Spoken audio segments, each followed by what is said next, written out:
Quintana Roo tiene una historia con una carga simbólica muy particular. Nació como estado con una clase política que tuvo que inventarse a sí misma. Hasta hoy, Quintana Roo ha tenido 10 gobernadores, 1 de transición y 9 electos constitucionalmente. David Gustavo Gutiérrez Ruiz, Jesús Martínez Ros, Pedro Joaquín Codwell, Miguel Borge Martín, Mario Ernesto Villanueva Madrid, Joaquín Ernesto Hendrix Díaz, Félix Arturo González Canto, Roberto Borge Angulo, Carlos Manuel Joaquín González y María Elena Hermelinda Lezama Espinosa, mejor conocida como Mara Lezama. Pero la historia política de Quintana Roo no se puede contar solo por nombres. Se tiene que contar por generaciones, por grupos, por traiciones, por omisiones y por el momento exacto en que el poder dejó de formar cuadros y empezó a reciclar operadores financieros. Quintana Roo pasó de tener gobernadores que abrieron brecha, que fundaron grupos, que crearon escuela política y que entendieron la construcción del Estado a una etapa donde el servicio público terminó convertido en una empresa de gobierno, una administración del erario con frivolidad corporativa, beneficio de grupo y lógica de negocios. Ahí está la fractura. Y esa fractura no empezó con Mara Lezama. Mara es la consecuencia visible, el síntoma, el rostro final de una cadena de errores, pactos y ambiciones que vienen de mucho tiempo atrás. Vamos a hacer historia. David Gustavo Gutiérrez Ruiz abrió el escenario político en un territorio que venía de funcionar casi como una delegación lejana del entonces Distrito Federal. No creó una gran generación política, pero permitió que muchos cuadros se formaran. Él entendió el poder desde una lógica empresarial y patrimonial, y los bienes que construyó o usufructó con inteligencia todavía son parte de esa lectura histórica. Después llegó Jesús Martínez Ros, Don Chucho, el primer gobernador electo. Él sí intentó incubar una clase política con raíces. Le dio espacio a gente de Quintana Roo, a gente de Cozumel, Isla Mujeres, Felipe Carrillo Puerto, Otompe Blanco, pero también trajo cuadros que hicieron historia como José Irabien, Jorge Rodríguez Carrillo, Joaquín González Castro y otros que se asentaron y forman parte del ADN político del Estado. Su error no fue prever su salida, fue permisivo, soltó controles que un gobernador no puede soltar. Y por eso luego vino Pedro Joaquín Codwell. Un hombre de dinastía política, de élite, con mirada nacional e internacional, no formó cuadros nuevos, dejó crecer a los que ya estaban incrustados desde el nacimiento del Estado, pero su gobierno tuvo letras importantes, programas sociales relevantes para Cancún como Nuevos Horizontes y obras básicas como luz y agua potable en comunidades rurales mayas que habían sido prácticamente olvidadas. Pedro Joaquín Codwell proyectó una imagen de Quintana Roo hacia afuera y quizás por eso muchos lo recuerdan con una gran nostalgia. Después llegó Miguel Borge Martín, un hombre serio, formal, demócrata, pero tibio en el ejercicio del poder. Creía en el pueblo, en las libertades de sus funcionarios y en una administración menos autoritaria. Durante su gobierno se abrió una brecha importante para la exportación agrícola. Productores mayas de Otompe Blanco y Felipe Carrillo Puerto aún recuerdan ese momento como una etapa de dividendos y actividad económica. Pero Miguel Borge fue incluso más permisivo que Jesús Martínez Ros, y esa permisividad permitió el ascenso de políticos muy avesados, entre ellos Mario Ernesto Villanueva Madrid. Villanueva pasó por la alcaldía de Cancún, llegó al Senado y después asumió la gubernatura. Y con él vino el primer gran quiebre político de Quintana Roo. Mario Villanueva hizo lo que ningún gobernador anterior había hecho con ese nivel de intensidad que, pues bueno, se le reconoce actualmente. Persiguió a quienes consideró opositores. A algunos los dañó económicamente, a otros físicamente y a otros más los encarceló. Era una época donde la función pública era terreno fértil para la especulación y para la fabricación de expedientes. Villanueva lo sabía y lo utilizó. Su gobierno nació de una política de rencor y terminó convertido en política de terror. Las historias de ese sexenio todavía horrorizan y no las cuentan extraños, las cuenta gente que estuvo cerca. Villanueva se creyó amo y señor de Quintana Roo. Su ambición lo llevó al absolutismo. Y su absolutismo abrió la puerta al siguiente capítulo. Joaquín Ernesto Hendrix Díaz, su tocayo. Hendrix llegó al poder con un sentimiento parecido más o menos como el de Mario Villanueva. Antes de ser gobernador, pues tampoco fue querido por buena parte de la clase política que estaba en funciones. Pero a diferencia de Mario Villanueva, no persiguió de la misma forma. Él hizo otra cosa, cerró la llave. A todos los que leían a Mario Villanueva los ignoró, los dejó fuera, los marginó. Y eso generó un tsunami, porque la generación que dejó Mario Villanueva tenía recursos, estructura y formación para la lucha política. Hendrix, mientras tanto, soltó el control, delegó la administración, se distanció del PRI, permitió que el partido en el poder se debilitara y por eso su sexenio es recordado como el momento en que el PRI perdió el tercer distrito federal electoral y después perdió Benito Juárez, el municipio más importante de Quintana Roo, donde está Cancún. Y ahí inicia el verdadero punto de inflexión. El Partido Verde Ecologista de México gana Cancún con Juan Ignacio García Zalvidea, el Chacho. Pero Chacho no era un militante orgánico del Verde, era un personaje impulsivo, testarudo, novato en política, pero con olfato popular. Actuaba por instinto, y como el instinto le funcionó muchas veces, llegó a creer que eso era doctrina, y no lo era. En poco tiempo, Chacho rompe con Jorge Emilio González Martínez, el Niño Verde, hace pactos con Andrés Manuel López Obrador, entonces dirigente nacional del PRD, y con eso se gana dos enemigos, Jorge Emilio y el gobernador Hendrix. Desde ahí empieza para el Partido Verde una alianza que sigue siendo clave para entender el poder actual en Quintana Roo, Hendrix y el Niño Verde. Esta alianza puso cimientos.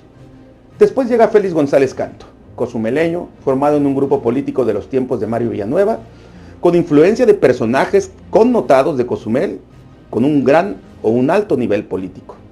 Félix llega con Alianza del Verde, y con él empieza a romperse aquella vieja división entre norte y sur en Quintana Roo y su clase política.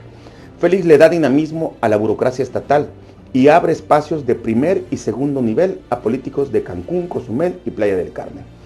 Félix estudió a sus antecesores, tomó algo de Mario Villanueva, algo de Miguel Borge, algo de Pedro Joaquín, algo de Jesús Martínez Ross, pero también cometió un error que sería histórico. Le dio auge real al Niño Verde en Quintana Roo. Le abrió espacios a militantes reales del Verde. Ahí está Ludivina Menchaca, a quien impulsa como senadora junto con Pedro Joaquín Caldwell. Entonces, hay que entender esto. El Niño Verde puso cimientos con Hendrix, construyó muros con Félix González Canto y encontró su oportunidad mayor con Roberto Borge Angulo. Roberto Borge era joven, visionario, estudioso, con intuición política, pero sin experiencia suficiente para enfrentar la maquinaria que se le venía encima. Muy pronto fue copado por Jorge Emilio González Martínez y sus tentáculos. El Niño Verde pactó con hombres y mujeres cercanos a Roberto Borge, se metió en la estructura electoral, en los operadores, en los activistas, en el aparato político, y Roberto, quizás sin dimensionarlo, terminó entregando demasiado.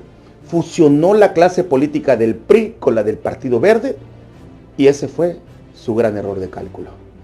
Y es que Roberto Borge creía que esa fusión le ayudaría a imponer a un sucesor y proyectarse a cargos federales, con la perspectiva de parecerse políticamente a su paisano Pedro Joaquín Caldwell. Pero en el pecado llevó la penitencia. El Niño Verde nunca lo vio como par, siempre le jugó dos caras. La señal más clara la tuvo Borge previo a las elecciones del 2012, cuando Jorge Emilio González Martínez negoció con Enrique Peña Nieto ser candidato de primera mayoría al Senado y llevar como compañero de fórmula al exgobernador Félix González. Roberto Borge no tenía ni un año gobernando y su supuesto aliado ya le había jugado chueco. El gobernador Borge tenía otros planes, pero Jorge Emilio y Félix se le adelantaron. Esa señal fue el principio del fin. El desenlace, pues, fue fatal. Roberto Borge pierde para el PRI la gobernatura de Quintana Roo, se la arrebata a Carlos Joaquín González y pues chequen la ecuación. Carlos Joaquín es hermano del exgobernador Pedro Joaquín Caldwell. Fue impulsado durante su campaña por Joaquín Hendrix Díaz, el exgobernador, quien es aliado además principal de Jorge Emilio González, el Niño Verde, y además es primo hermano de Félix González. Era lógico que el becerro en sacrificio fuera Roberto Borge. Carlos Joaquín llega al poder casi con la misma doctrina de Hendrix. No tenía interés, pues, de trascender. Lo motivó el orgullo de cobrarle factura a Roberto Borge, de quien recibió maltratos y afrentas durante su mandato. La administración de Carlos fue pasiva al principio, y cuando Andrés Manuel López Obrador gana la presidencia en el 2018, Joaquín González actúa con astucia, tiende puentes, pacta, garantiza acuerdos y prepara una transición sin contratiempos y no traiciona su palabra. Aquí surge el punto que marca esta videocolumna. Mara Lezama. María Elena Hermelinda Lezama Espinosa, conocida como Mara Lezama, no surge de una estructura política tradicional, surge como un producto de mercadotecnia. Primero fue adoptada por Jorge Emilio González Martínez, el Niño Verde, en una reunión la tarde del 8 de abril del 2016, cuando pactaron que ella renunciara a la candidatura de Morena a la alcaldía de Cancún para darle paso a Remberto Estrada. Esta tiene una fuente muy importante. A cambio, Jorge Emilio le había ofrecido apoyo incondicional para hacerla triunfar en 2018, aún sin saber que López Obrador ganaría la presidencia. Y entonces en 2018 Mara obtiene el respaldo de Carlos Joaquín a petición de Jorge Emilio y Joaquín Hendrix. Después, con la alianza del Partido Verde con Morena en 2019 y 2021, la convierten en su proyecto político para la gobernatura. Y aquí está el fondo de todo.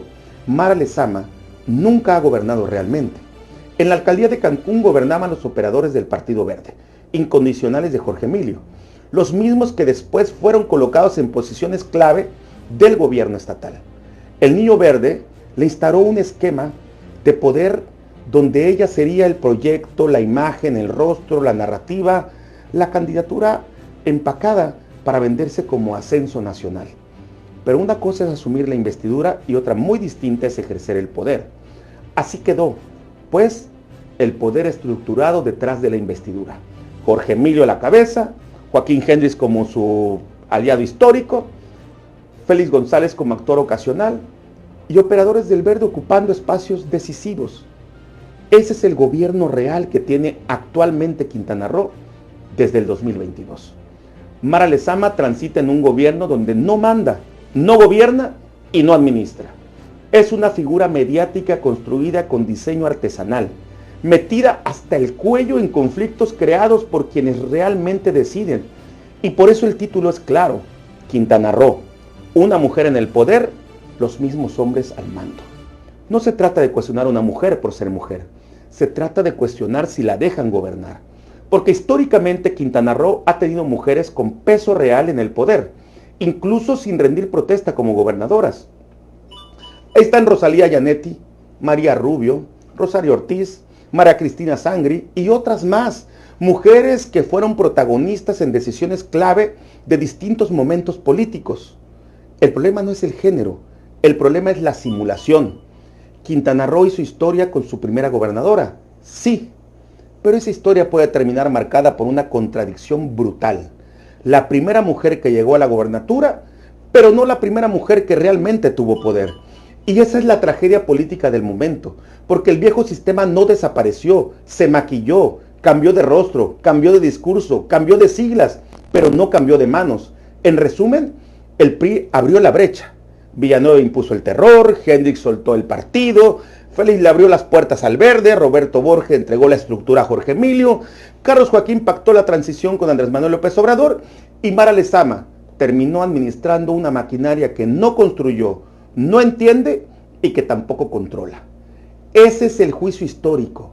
Quintana Roo pasó de gobernadores que con errores y aciertos fundaron una clase política a una etapa donde el poder dejó de formar cuadros y empezó a reciclar intereses.